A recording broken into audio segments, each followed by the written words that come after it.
자, 2부 이어서 하겠습니다. 오늘 손님이 없을 줄 알았는데 또 많이 오시네. 음. 이렇게 딱 끊어지면 생각이 안 나요. 연결이 제가 뭐 써놓거나 뭐 이렇게 하는 것도 아니고 그냥 생각나는 대로 하거든요. 거의 다. 조금 상세하게 할 거는 약간 이게 제목만 써놓고 이렇게 빼먹는 거 아니면 또 겹칠까 봐 이렇게 하는데, 막 이렇게 할 때 흐름이 딱 끊기면 어디 뭔 얘기를 했는지 생각도 안 나고 좀 그럴 때가 많습니다. 초보니까 이해해 주시고. 아까 낮에 살짝 돌았는데, 어제 제가 자전거 타러 갔잖아요. 그래서 낮에 차강을 이렇게 좀 그냥 그대로 엊그저께 칼슘도 흠뻑 줬으니까 걷어 놓으면 안 되고 원래 덮어야 되거든요. 근데 이제 나오기 싫어 가지고 오는 길에 이제 걷어 놓은 건데, 아무튼 TM이 홀라당 고인 부분이 타버렸습니다. 그거를 일소 피해라고 하죠. 일소 피해. 뭔가가 고였을 때 햇빛에 빵 해가지고 그 구멍이 났다 그래야지. 그건 이제 익은 거죠. 근데 웃긴 게, 그 옆에 TM 옆에 몽블랑, 그 TM하고 비슷한 몽블랑도 까딱 없는데, 이게 맞지? 몽블랑도 까딱 없는데 걔만 그러네. 또 뭐였더라? 저기 뭐가 몇 개, 저거 룬데리 또 삶아졌고. 그러니까 구조가 옛날 방식이라 한 해라도 제대로 넘어갈 데가 없어.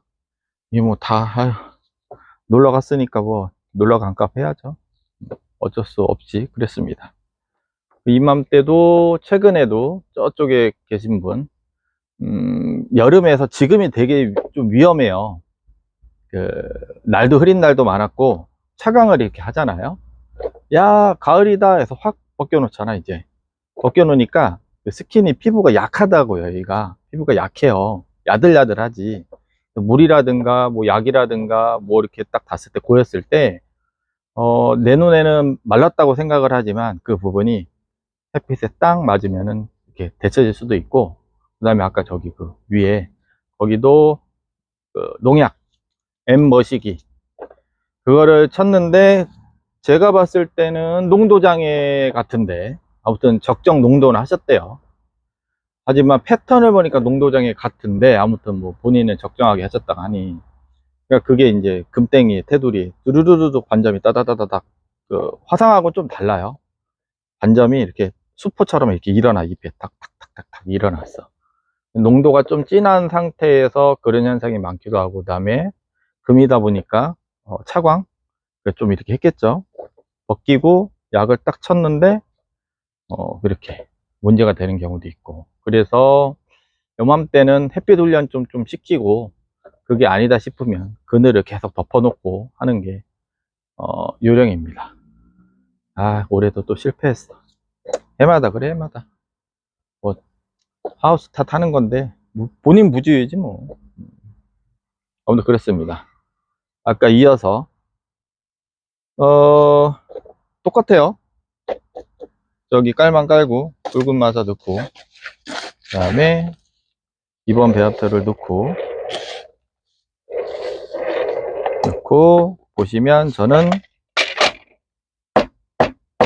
이게 쑤시질 않습니다.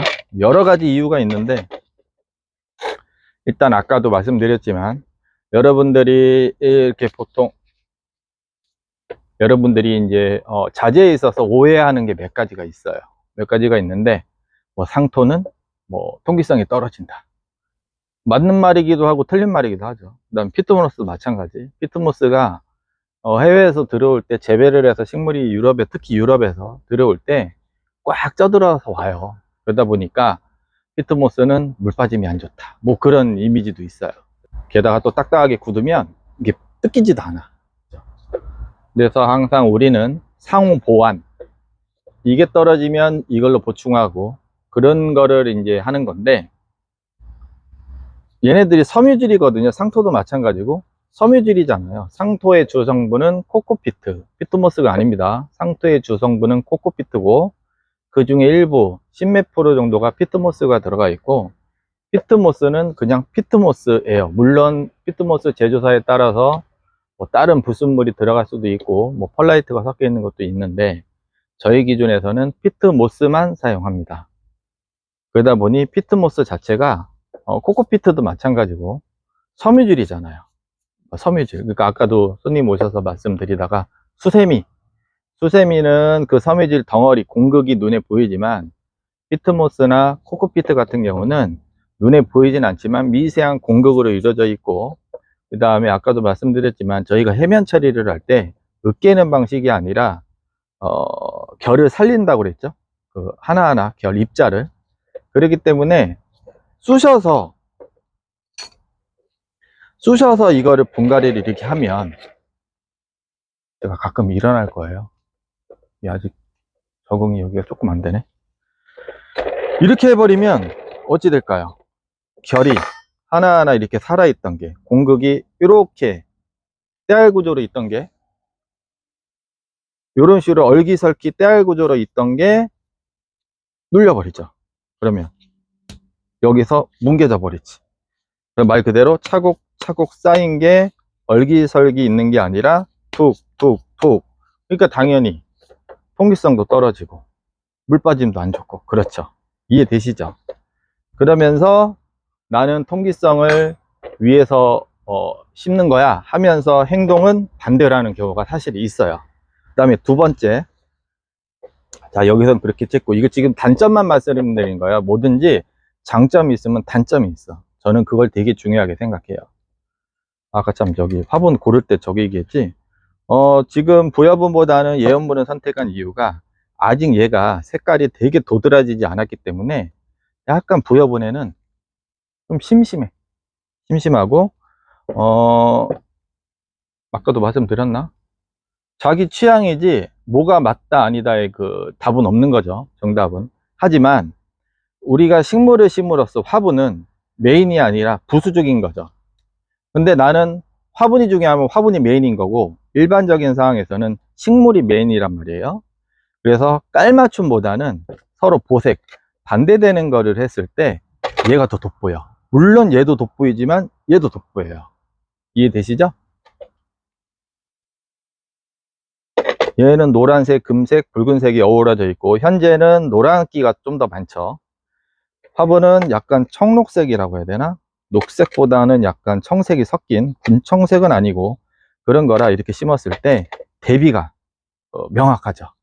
그래서 화분을 선택하실 때는, 물론 어떤 식물은 예를 들어서 처음에 붉은색에 흰색을 해놨는데 식물이 물이 들어가니까 붉어질 수도 있지. 하지만 이래저래 다 생각하면 골치 아프고, 내가 처음에 심었을 때 또는 내가 누구한테 전시회를 간다든가 뭐를 했을 때 그때 기준으로 자기가 색깔을 세팅을 하는 거죠. 아, 요때 나는 얘가 아직 노란기가 더 많으니까 상당히 좀 더 두각이 되게 반대되는 색깔을 할 거야. 이런 게 팁입니다.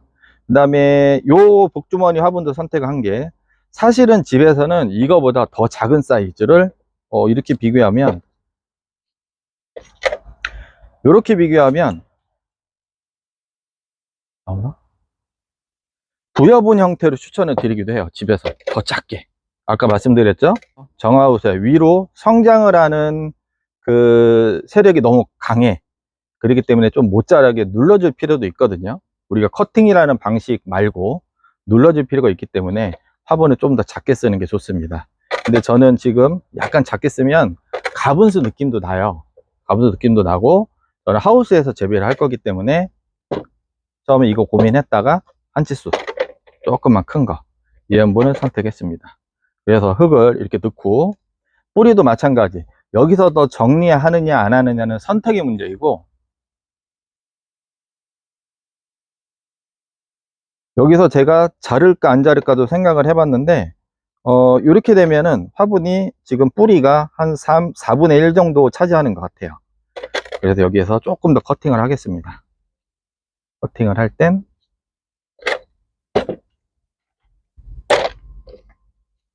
가위로 단면을 좀 깔끔하게 딱 이 정도 해주고, 화분의 정면, 그 다음에 식물의 정면 나만 바라봐. 약간 정면, 제가 봤을 때는 요 면이 정면이에요. 이렇게, 요 면, 이렇게 하는 것도 안 보이네. 요게 정면입니다. 이렇게 해놓고, 살짝 잡아준 다음에, 자, 채워 넣죠.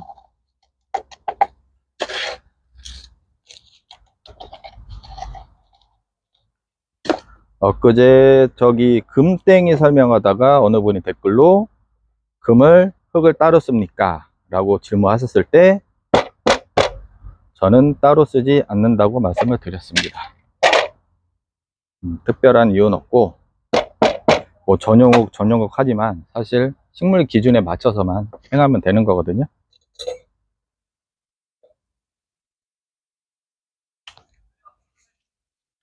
자, 이제 여기서 이제 뭐 이 현상이 안 눌러 심었을 때 단점이에요. 벌어지죠. 자, 그러면 단점을 극복하는 젓가락. 제 스타일입니다. 뭐가 맞고 틀리건 아니에요. 아, 방향을 좀 이쪽으로 가야 되겠구나.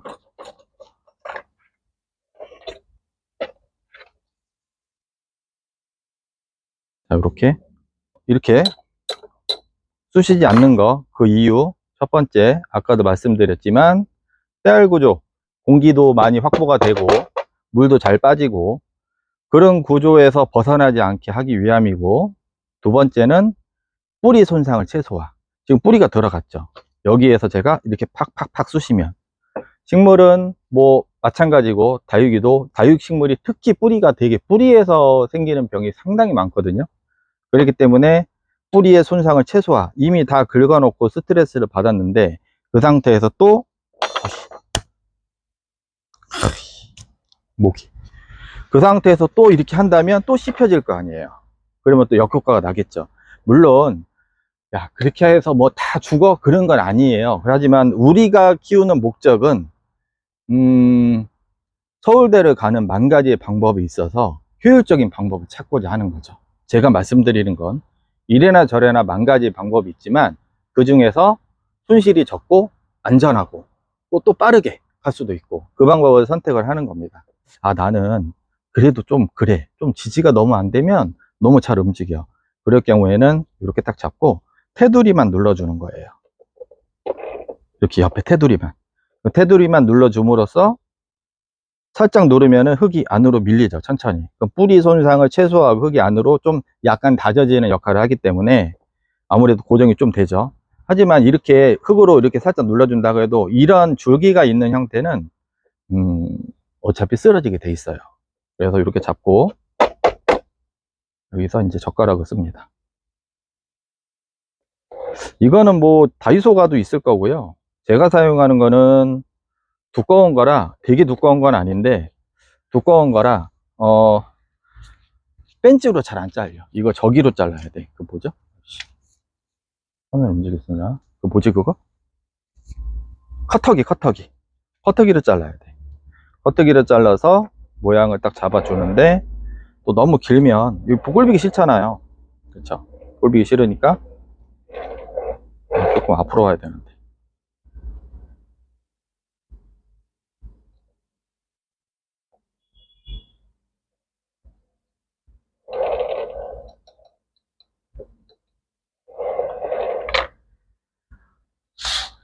마사를 살짝 올려주면 조금 덜 움직이겠죠. 아무래도. 아무튼 이렇게 쑤시면 고정이 잘 되니까 그게 장점인 것이고, 그리고 이제 저처럼 너무 설렁설렁하게 심으면 어떤 2차적인 문제가 있냐면, 물을 주잖아요. 뭐 꼬챙이는 꽂았다고 쳐. 고정을 했어. 물을 주면 흙이 꺼져요. 그쵸? 그런데 그걸 좋아하시는 분도 있어. 집에서 흙물이 안 넘친다고. 근데 저는 살짝 올려 심는 편이에요. 물을 주면 꺼지는 걸 알기 때문에 살짝 올려서 조금 흙을 조금 복돋아 줘야 된다 하나? 약간 올려서 심어요. 이렇게 하고, 요거 지금 보기 싫으니까 조금 짝대기를 잘 다시 짧게 잘라 보겠습니다.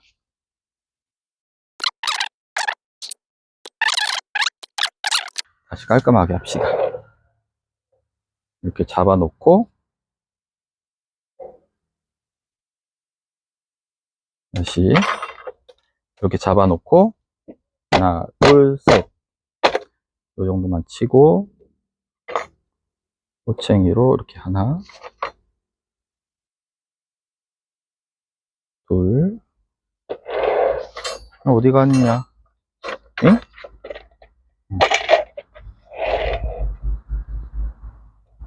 이렇게 셋, 이 정도. 요게 지금 2개 한 건데 3개 해놓으면 더 풍성하겠죠. 이렇게.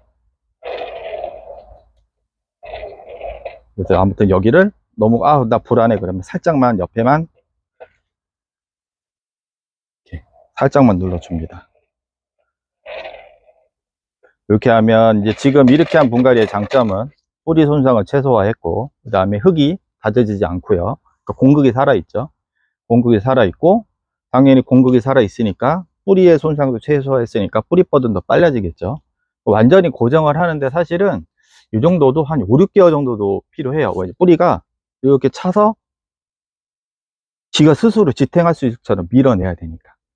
그런 과정에서 이제 순도 나오고 옆으로 자라고 하면서 꼬챙이가 좀 벌어질 수도 있거든요. 그러면 내가 다시 원하는 모양을 만들어 놓고 이걸로 딱 집어주면 설령 얘가 해 따라가서 이렇게 움직였다 하더라도 살살 잡아서 꼬챙이 이용해서 하신다면은 한 2주 정도 되면은 그게 얼굴이 딱 보존이 돼요. 그리고 여기에서 천물을 언제 줄 거냐? 천물도 마찬가지. 내가 식물이 평상시에 많이 키워본 식물이고 조금 그러니까 소위 말하는 덜 죽는 식물들이 있어요. 물을 막 줘도 덜 죽는 식물들. 그런 식물들 같은 경우는 뿌리를 손상이 갔지만 사실 물을 바로 주셔도 되고, 야 근데 나는 좀 찜찜하고 잘 모르겠어. 그러면 뿌리가 상처가 났으니까 심어 놓고 한 5일이나 일주일 정도 뒤에 뿌리가 그나마 조금 회복이 됐을 때 그때 물을 주시는 것도 좋습니다. 그럼 장점과 단점을 또 말씀드리면, 바로 주시면 활착이 빠르고 바로 살이 딱 올라올 것이고, 왜냐면 아까 그 미세한 뿌리털 손상이 최소했으니까. 시간이 지나서 주시면 뿌리가 말라서 회복하는 데까지 수분 공급이 이루어지지도 않고, 그 다음에 일부 뽑아 놓은 미세한 뿌리털이 또 말라 있기 때문에 활착이 더뎌지죠. 소위 말하는 몸살이 날 수도 있어요. 하지만 다육이에서 몸살은 저는 그렇게 중요하게 생각을 안 해. 그냥 뭐 거쳐가는 과정 중에서도 잎이 조금 마를 뿐이지, 다육식물이 아랫잎이 천천히 마르는 것도 매력이잖아요. 그렇죠? 줄기가 이렇게 자라는 것도 관상가치의 기준이 되기 때문에 몸살에 대해서 너무 두려워하거나 그렇게 하실 필요가 없어요. 항상 제가 말씀드릴 때는 그래요. 이게 좋아요, 이게 좋아요가 아니고 내가 어떤 거를 실행함에 있어서 마음이 편해야 돼. 마음이 불편하면은 안 하시는 게 좋아. 뭐 해놓고 좋다고 해서 막 했는데 내가 마음이 불편해. 저 사람은 이렇게 하라고 했는데 내가 마음이 불편해. 취미생활이잖아. 그게 무슨 소용이 있어, 내 마음이 불편한데. 하지만 시간이 지나면서 내가 불편한 행동이 어느 순간에는 나한테 즐거움으로 와닿을 수가 있어요. 불편하지가 않아, 전혀. 내가 해보니까. 그럴 때까지는 마음이 편한 게 우선으로 실행하시면 됩니다. 아이씨, 마당에 있는 거 미니멜금은 칼슘 퍼주고 하나도 안 태워 먹었는데, 어허, TM만 작살났네. 지금 간만에 여기 앉아서 하는 것 같아요. 지금 사라졌네. 향도 없어지고 초도 없어지고 어디 갔지? 다음에는 완전히 복구해서 정식으로 다시 찾아뵙도록 하겠습니다. 끌 초가 없네. 끌 초가 없어.